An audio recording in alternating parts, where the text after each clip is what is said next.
Hey everybody, welcome back to another Treatment Forum live. And I have a really special guest today that we've rescheduled about 3 times.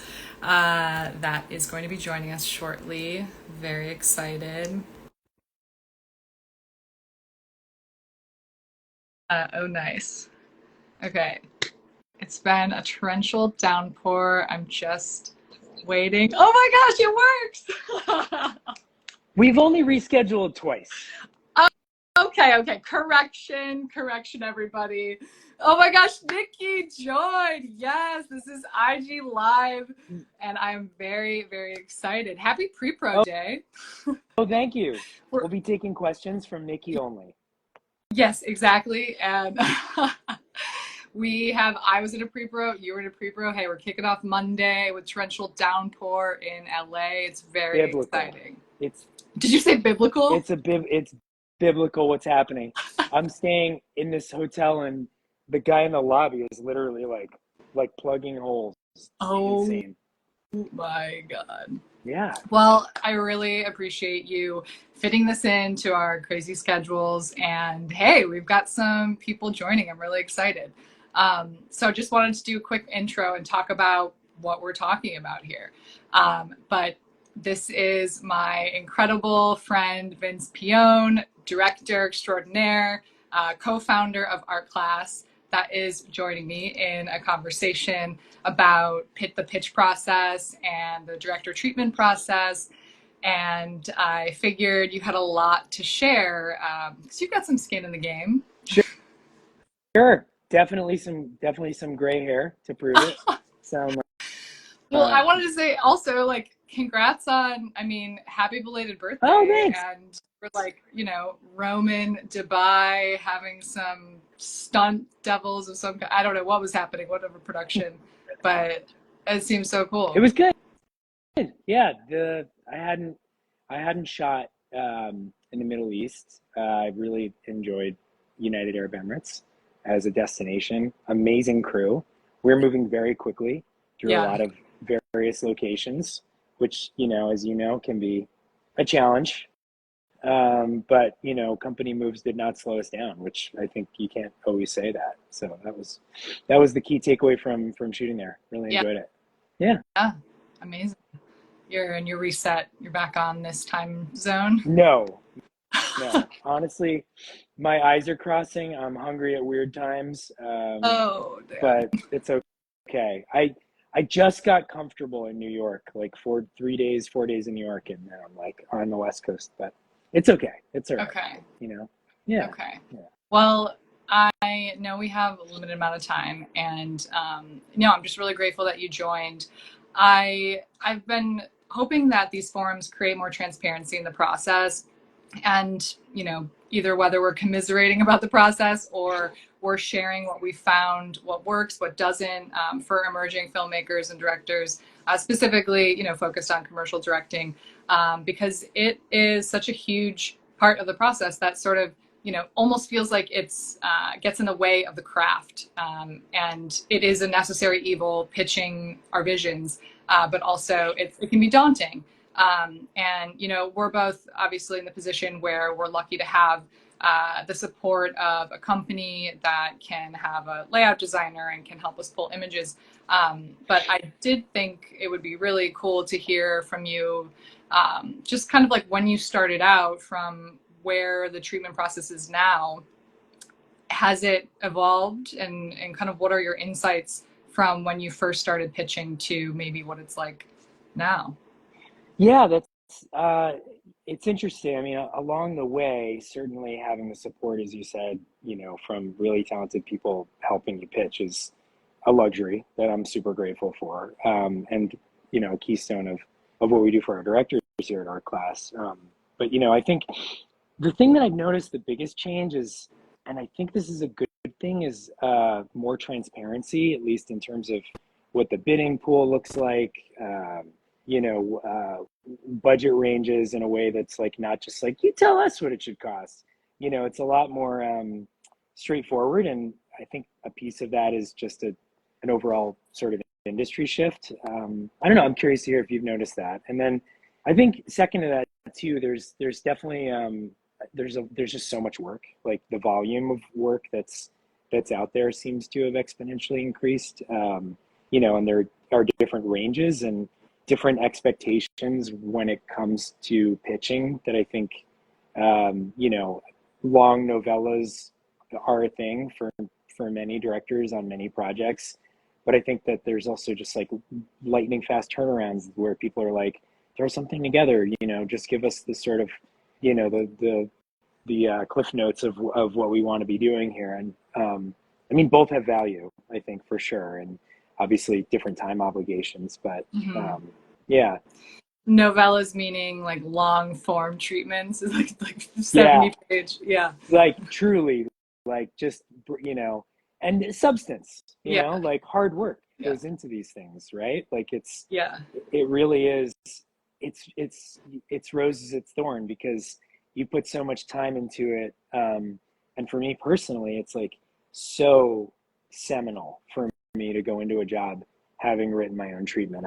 I'm like jealous of people who have people write them for them, because I'm like, how do you manage on the phone calls, like explaining the vision, and then, not to say you can't have writing help, but like having oversight over it is like so important. I think for me at least. So that's a big one. And there's a lot of hours that go into making it, developing it beyond what's in front of you. Every job's different. Sometimes it's yes, and other times it's like, what do you think about reworking this cautiously? Nothing's gospel, but what do you like? Do you like this? Or throw some spaghetti, that kind of stuff. So as you know.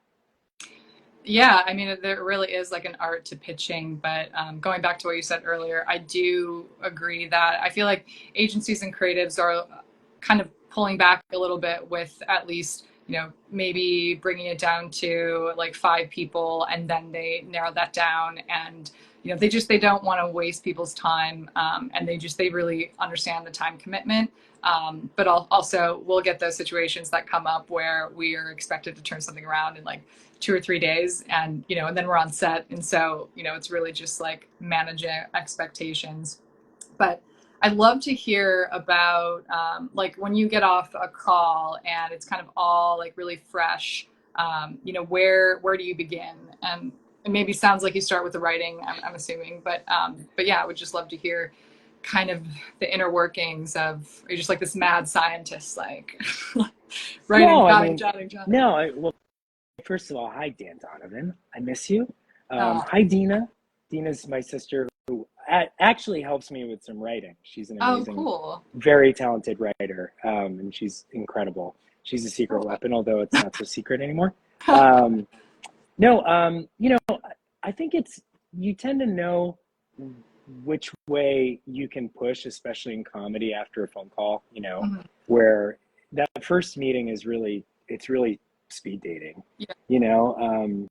and I'd be curious to hear from you actually on this too, because, so I feel like your work is like so much more like, here is the vision and here's how we're going to style it. And here's how it's going to be, so technically interesting. And, my, I'm sure performance, plays a huge hand in that too. Uh, Tone overall, and mine with comedy more so is like, here's some jokes. Do we think those are funny? Or, what kind of says what we need to say in the clearest possible way that's also funny. So I mean, I think it's that first call is really important, just get to know you. And then I go off and come up with some bits that, if we have like a really structurally sound script that seems like everybody's bought off on it, and it's what we're going to be shooting, then I think you get to play some jazz in between the notes, especially with like jokes or beats, punches, things like that. I think if it's more like which I don't dislike this either, hey, what's your take on this? Like, no ego, here's like, take it to a page one rewrite. Then that's probably a little bit more, rolling up your sleeves. But for the right projects, you're really interested in doing that, especially when there's this sort of great spirit of collaboration, within the partnership. and sometimes that happens with people that I've worked with before, which we have like, you know, a lot of the same instincts comedically. So I know sort of where, you know, where we can take it or push the comedy based on like what the brand is willing to do historically, or, you know, or the preface that they're willing to step outside of that comfort zone. So yeah, I think, Mm-hmm. does that answer your question at all?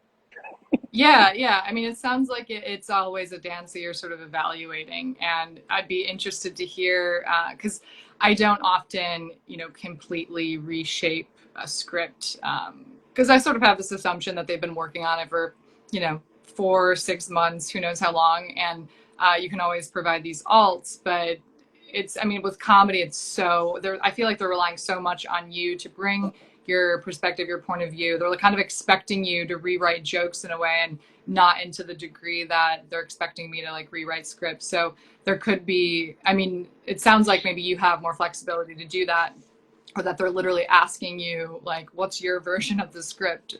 Something like that. Yeah, I mean, well, you know, sometimes the comedy writing happens like well into the Yeah. editing, right? Yeah. It's a thing where it's like, you know, having that embarrassment of riches and kind of coming in with like, you know, whether it's like character driven or celebrity based, you know, just being able to kind of say, well, here are some things that we could cover if we want to, because, you know, even if it ends up on the cutting room floor, there could be a great reaction you get out of it. There could be like a great sort of like idiosyncratic moment where there's like a look, and you know, that stuff is really the gold that you're always mining, and in comedy commercial, especially with like, you know, such precious real estate to tell a story.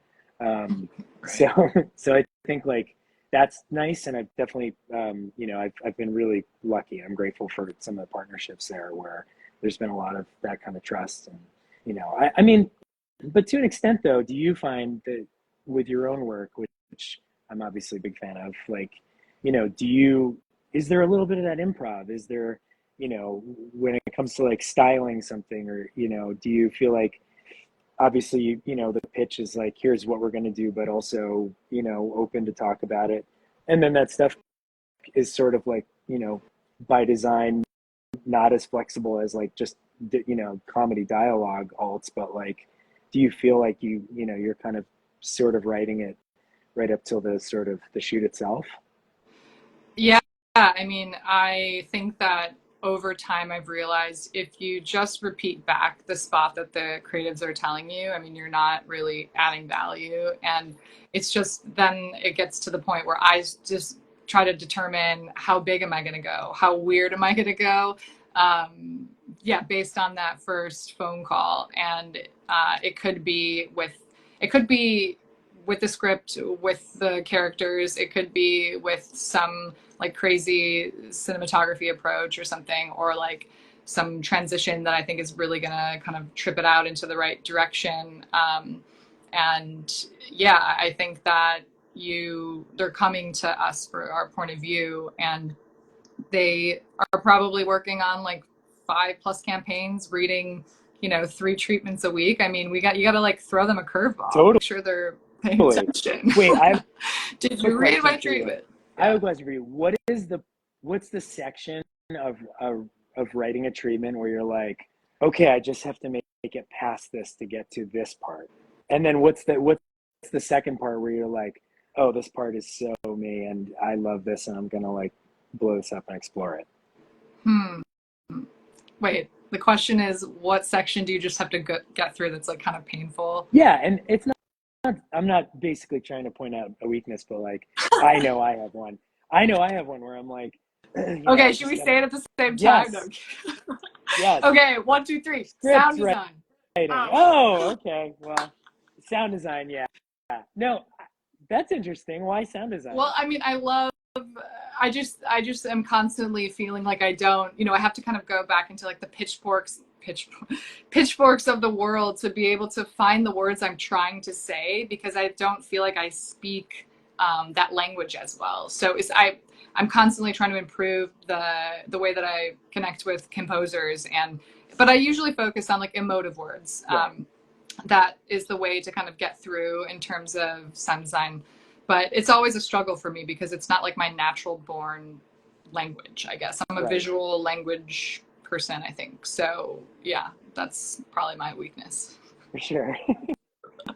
I like that game. You know, I said hey, what's up? You know, I said the script writing not because I don't like doing it. It's the most fun part, but it's also so sensitive. yeah. You know, like it's like I feel like you know speaking more generically about the tone or just like even execution or just the world feels like such a more comfortable place for me than like doing any kind of surgery on a script because it's like it's subjective. And I think obviously like neither you or I or a lot of the directors that I know are like, here's how we're gonna do it, because that like totally died a long time ago. Like just being like forceful about it and like stepping on creative. But like I feel like Hey, Kat.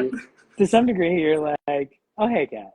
To some degree you're like, I think it's important to play a little bit too, and I think that perspective is mostly appreciated by people who've been working on something for so long, because not only are you the person who's going to pull it off, but I think just having a fresh set of eyes on it that may not have had all the conversations with the brand directly, but sort of is just like offering up their instincts. I would imagine is useful. At least I hope it is. Yeah, I mean, if you can show in the treatment or in the pitch that you thought about something, I mean, if you can actually provide something that they haven't thought of, which can be rare, but at the same time, it's almost natural because you're different in mind looking at this, equation. So I think that if you get into those details, they really appreciate it. But yeah, the open heart surgery on the script, yeah, it's tricky. It's tricky. Actually, I want to see, somebody had a question for us. Keith Ooh. Charles had, how should an aspiring sound designer connect with a director they'd like to work with? Do you want to answer that? Well, for you, they should write all of the sound design portions of your treatments. I Yes. think would be great. Yeah, super helpful. That would be super helpful. No, Yeah. that's a fake answer. But, I mean, it is kind of like, people check in and say hi. And I think, when you're busy and have things in front of you, sometimes it takes a second to get back to people who are sort of like cold reaching out. But cold reaching out is great. And it's just like a great way to be like, hey, I'm here. And like, if you ever need anything or to bounce something off of me, like I have a friend that I literally call and I'm like, what is that classical piece of music that's like, dun dun dun dun dun dun dun dun dun dun, and he's like, oh, that's this, and he's a sound guy and musician, and like, I mean, that stuff's really valuable because like Siri does not recognize when I do that. You she doesn't know when I'm singing Flight of the Valkyries, even though it's a very very attuned version. Right in tune, right. No, that's brilliant. Like you just like you can call up a friend and just like start singing without any words and like that's Yeah. that. Pretty convenient. Pretty convenient. Um, yeah, for me, I mean, I would say the same thing to the person that asked that. I mean, I do save all the people that reach out to me, whether it's like colorists, editors, sound designers. So I'm constantly saving them, even if I can't get back to them right away. Because we know it's like if we're on a week of production, it's really even hard for us to respond to emails that are not immediately like, stop the bleeding situation. Oh, So I hear similar complaints within my family, yeah, which I think says it all right there. It's like, why don't you call me back? yeah, Because we're, yeah, we're, it's really all consuming. Like I think my brain is I don't know if you ever start like dreaming about the project and like coming up with solutions with your subconscious, which is really helpful. totally.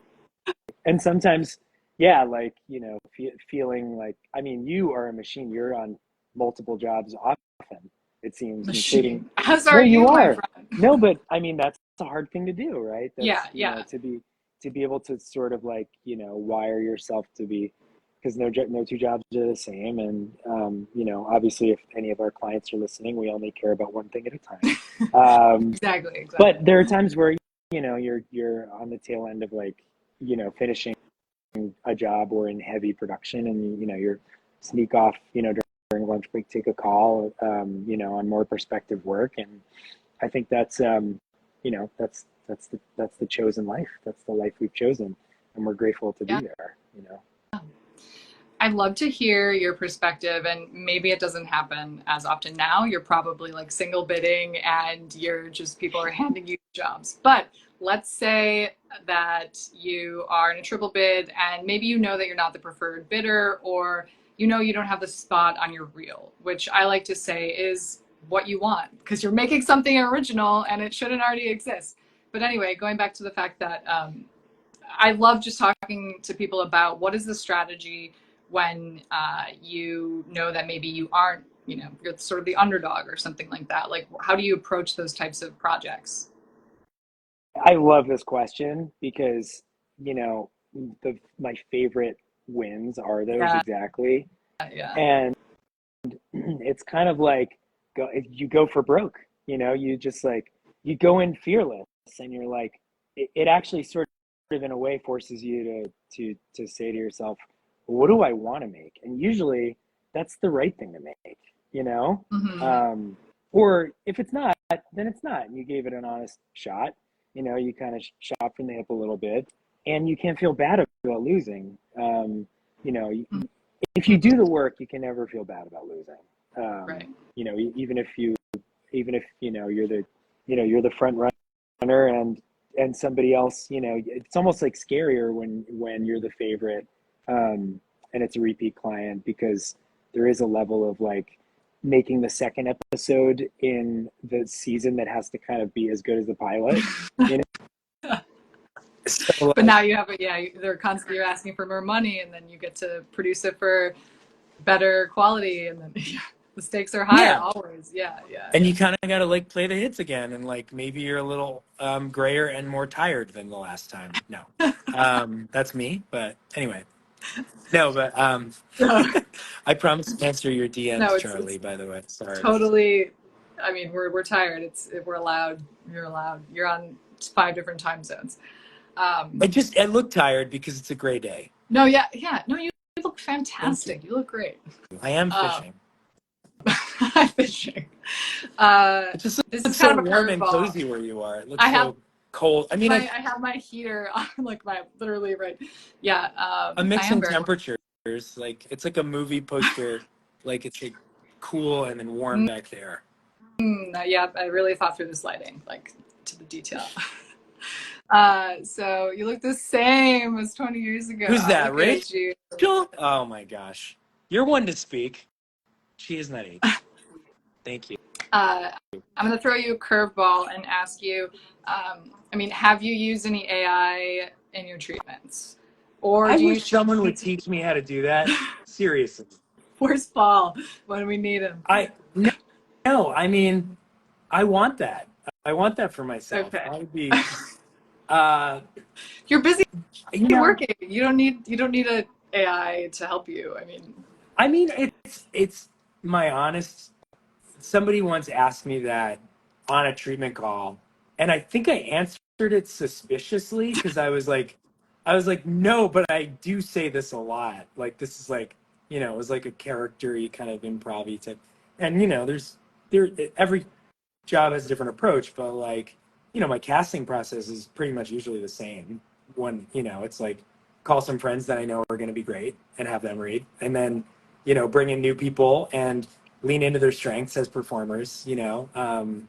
and I guess like, I should probably have AI, kind of just clean that up for me a little bit and, make it feel a little more SAT wordy, maybe.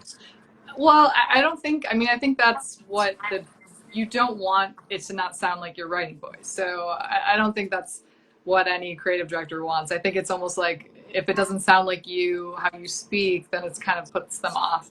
So, Yeah. um, but I do like. So you don't use ChatGPT? No, there's my competitive advantage in this business is that I don't use it because it doesn't get me where I need to get to. Yeah, I don't know how. competitive advantage. I like that. I like that. Some people who are just great maestros are just going to jump ahead, but maybe people who actually read it and, can catch the idiosyncrasies are like a stupid human like this. Right. Uh, I would love to find out what would be advice that you would, the good old question, what would be the advice that you would tell your younger filmmaker self about the pitch process? Any little Uh, tidbits? by Apple. No. I mean, I think, well, it's it's kind of interesting, right? Because as you know, like we tend to pour our hearts out in these things. If we like the work, we do everything we can to win. I found for years that like I wasn't winning and I wasn't sure why, and it was kind of like, you know, not not being not having the support that I needed to win, not having information that I needed to win. Mm-hmm. Not, of course, getting better at like reading between the lines as years have gone on, but like, I found a partner, Gino, who like taught me the art of bidding. Not Mm-hmm. that I do it myself. There are people really good at it, and they should do it, not me. But I think having the sort of understanding of what's possible, bidding not greedily, Mm. and bidding things fairly is like alongside a well-written treatment that shows that you really care. Then you're presenting two thoughtful things. It's not just like, you know, it's almost unfair to the director to be a company that's like, well, we don't really get out of bed for like, unless it's the budget's this much money, and then your directors working extremely hard to win over the hearts and minds of the creatives, but then they're sort of like maybe have, sort of a handicap in that way. So I think sort of being like coordinated with how you bid work is sort of a, and right to the work, and obviously a good EP, which we've had many here at art class, will redo your work too and say like, hey, this is possible or this isn't possible. And then it's kind of like, I love that kind of problem solving when it's based on a budget. It's like you know it's like the Indiana Jones scene when he's like, there's the dude with the crazy machete doing all those like, and there was like a 3 day, stunt planned where Harrison Ford was going to like run through the streets, in the marketplace and stuff. And then he was just like, wouldn't it be kind of funnier if like he did all that and then I just took out my pistol, and that is an incredibly memorable scene in the movie, executed extremely efficiently and way better than if everyone went through all the hard work to do an action sequence, maybe, I don't, arguably, but Mm-hmm.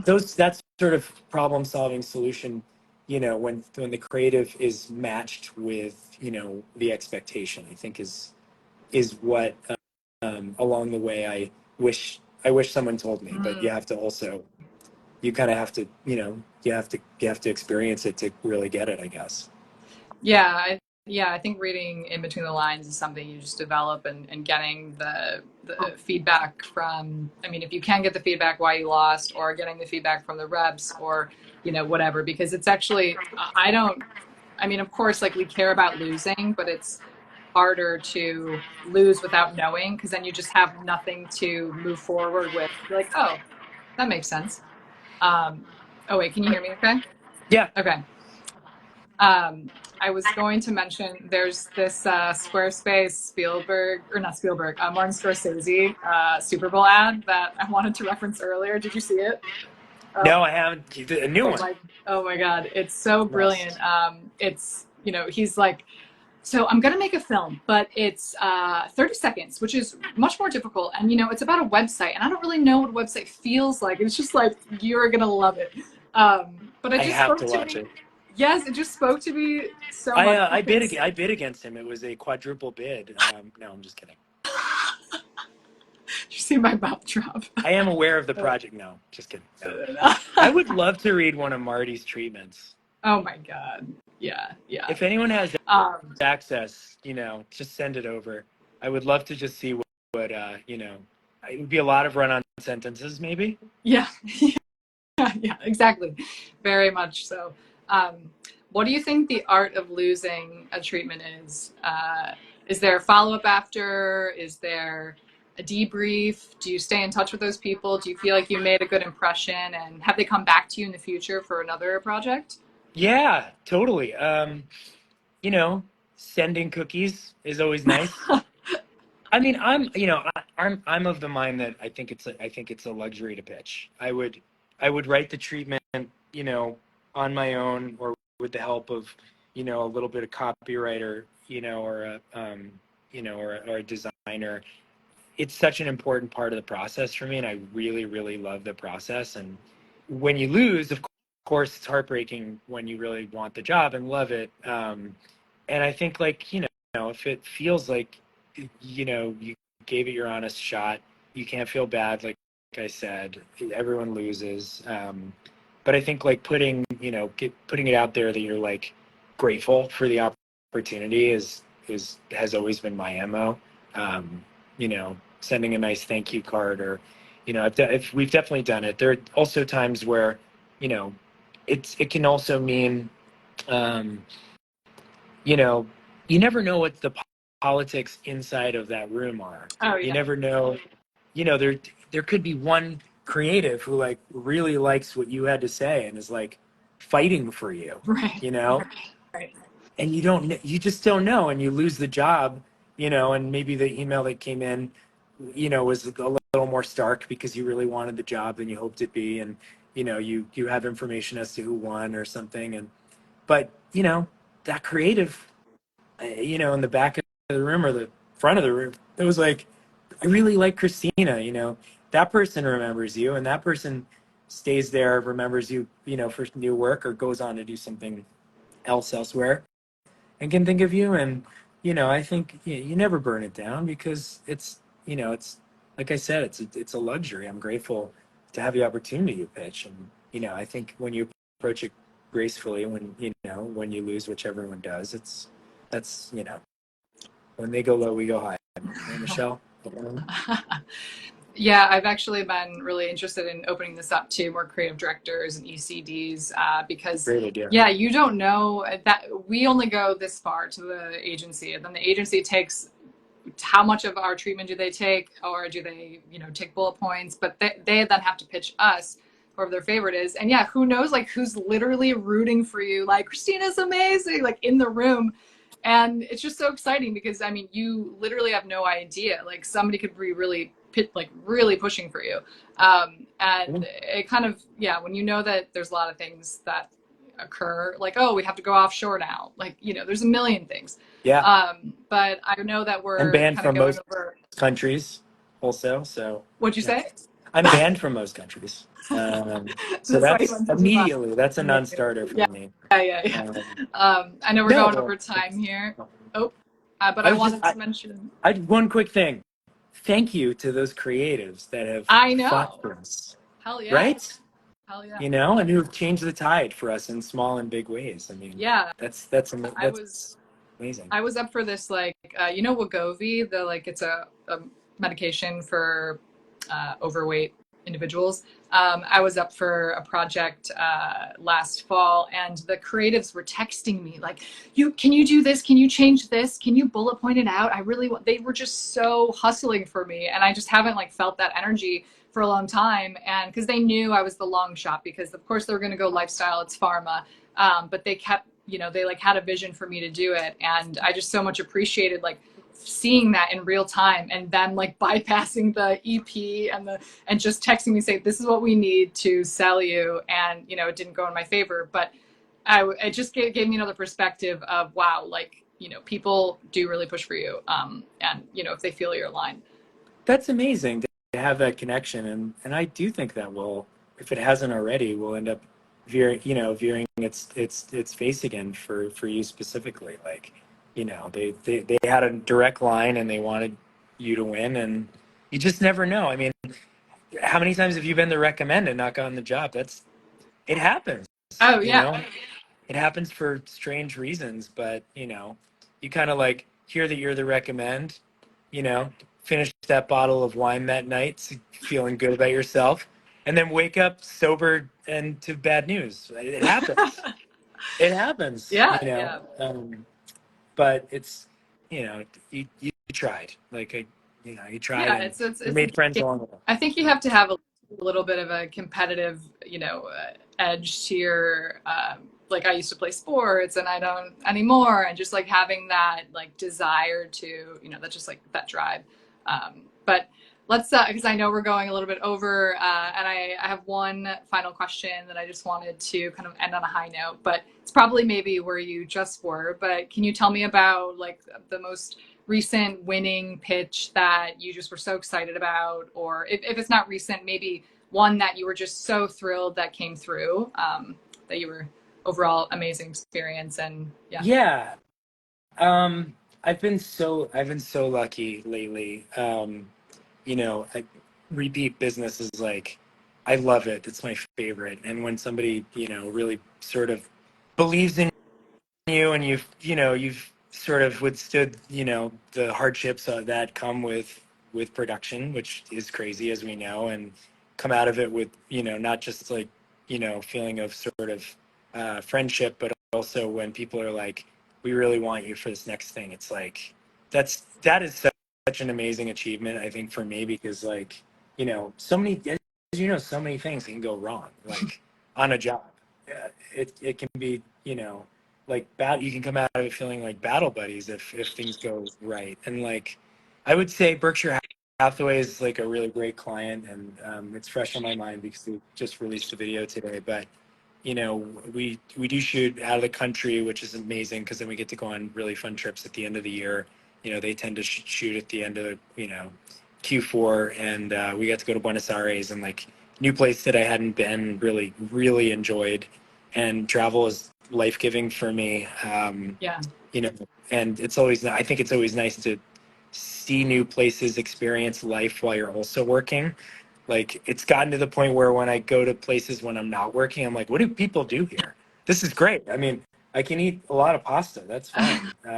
But it's like work and travel, I think, are just like, it's so intrinsically part of what makes me happy. So that was nice. I think I'm being specific about that job, but I think moreover, it's like getting to go to a new place and explore a new place with the trust that comes with a repeat business is like, is really nice for me. Yeah. What about you? What is a recent pitch that I fell in love with? I would actually say this Renew Life treatment, or the treatment, this Renew Life project that I was, I never worked with a company before, and it was just like completely up my alley, but also I was on a job at the same time, and I absolutely fell in love with being able to sort of come up with these characters that were bacteria, and writing their personalities and giving them, their own quirks. And I had so much room to explore it because it wasn't necessarily on the page. And then, building out this like gut interior was a lot of fun. So that was like something that, and then we got to make a vagina set. So, hey, I mean, that's been on my to-do list. That's I've wanted to add that to my repertoire. So that was pretty exciting. There's been a lot of buzz about that job. Yeah. Who's interviewing who now? Oh Did my, you, the tables have turned. Oh did God. was creating the character sort of profiles, was that part of the ask, or was that something you just like instinctually were like, I want to make these germs like have their own personalities? Yeah, it wasn't a part of the ask. I think, the copywriter was a brilliant, clever, witty, I loved what he started off with, but, as I started to develop it, I mean, they had to have this tension because there was just two of them, and they were sort of running things in your gut. And, people, like, the different organs are calling in like, hey, I need help over here. So there had to be this, like, especially with any type of duo, I'm sure, like from your experience, like, you do kind of have to lean into caricatures or like archetypes to create that tension and to have fun with it. Also, because we're working in like a 30-second format. So we need these characters to come across clearly to have the most impact to get the best laugh. So yeah, I kind of ran with it and was, just like having a lot of fun with, I love it. what are their quirks? What's their backstory? Which ones, like, because then there's like, probiotics, like talk about biodiversity in your biome, or diversity in your biome. So then I went on this rant about like, like they're marching for diversity. They went to the diversity march last, like, you know what I mean? Like, Brilliant. I was just like No, going. but seriously, you're stumbling upon something great, because like plot is character and character's plot, right? And like Yeah. when you I think when you show people how much you care and the world building to that Yes, extent, world like building, exactly. it's I don't think anyone doesn't appreciate that. It's a little bit of a secret weapon, but like, yeah, hey, look, when you put when you put this character in this scenario, they're gonna react this way. Or like maybe they feel bad running a yellow light, in traffic. Or like that says so much about somebody that maybe doesn't have any credence in a 30-second commercial, but you get who they are, and like Mm-hmm. that helps you make informed decisions about how they would handle the scenario. So I love that, and that's that. If that is the key takeaway here, I think we did a great service. Yes, great service. Yes, world building in guts and vaginas and all that stuff. Just had to throw it in there one more time. Why not? But It's a strong finish. yes, yeah, exactly, to the finish line. Yeah, we could go on about the art of commercial directing and pitching, because we obviously love what we do. I mean, I love the challenge of being able to like jam as much rich narrative into 30 seconds. And all of my friends that don't work in commercial work, they're always sort of like, what are you doing? What do you do? And I'm just having a good time. I think we're both having a good old time. Nobody realizes that like we are just professional treatment writers most of the time, with the occasional luxury of directing, That's right? such a way to put it. Yeah, it's like 70-30. Like, what year is it going to be this year? Yeah. It's like, yeah, we moonlight as directors, but really our main hustle is treatment writing. really, it's like we show up to set with laptop burns on our waist, and we're like, okay, I'm a director today. I did it. We did it. Yeah. Yeah, this was such a pleasure. I'm so grateful that you made time. I know you're got a lot going on, Likewise. and happy shoot week in LA. Stay dry. Hope the production goes very smoothly. I'm sure it will, as always. I'm sorry I agreed to talk at like 3 a.m. in the Middle East without realizing. I know. I knew. I was like, this was a mistake, but I just popped on anyway. But anyway. Yeah. No, big congrats to all of the recent, the success. I'm so grateful to be a part of the Art Class family. So thanks for welcoming me. So are we. You are the fam. Yeah. Awesome. All right. Well, have a good night, and we'll chat soon. Okay. See you. Thanks. Bye.